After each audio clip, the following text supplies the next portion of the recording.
commentary for my book trailer for Mrs. Peregrine's House for Peculiar Children.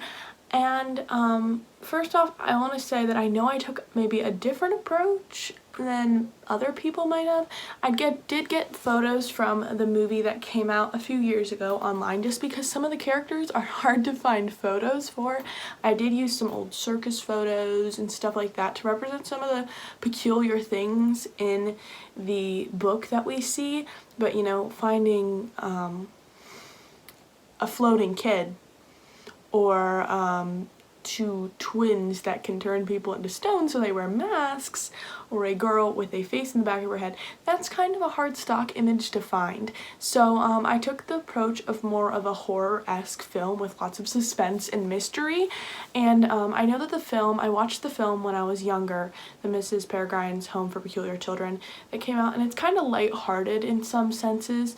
There are some more like intense moments in the movie, but I am actually a horror movie fan, so I really love the idea of suspense, and that's kind of what I got out of reading this book. I like to imagine it in more of a suspenseful, dark manner, and I also think it was written more in that aspect, that the movie was kind of made more for children or younger adults, and maybe it's just, again, that horror fan in me, sorry for stuttering, but I used a lot of photos. I even used some from like old peculiar pictures, you know, that looked vintage and stuff, and I wanted to intrigue the readers with the storyline, which is When Two Worlds Collide, which is a storyline that we see a lot in young adult fiction.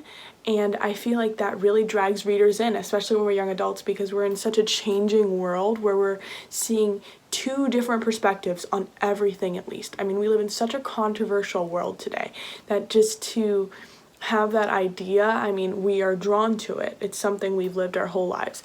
And then for there to be that magical mystery aspect with the pictures of the children that you're reading about in the book, I think that that's a big notion, and I really wanted to make that clear.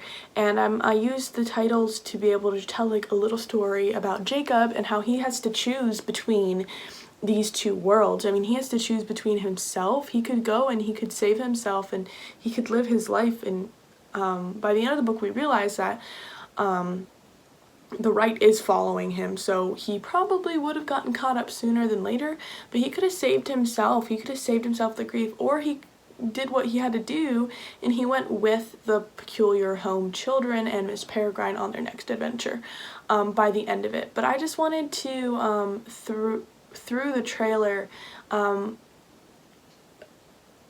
allude to that suspense in the novel, and not knowing what's happening next, and even Jacob not knowing his story. And I think that was a good aspect that pulled through in my trailer. And of course we have the suspenseful music behind it, because every good trailer needs some suspenseful music, so that when the video ends and you get to see my wonderful face, you're like, oh my gosh, what happened? Like, what happens next? Like, I had all this intensity and adrenaline pumping up to know what happens next. And I think that, again, draws the reader in.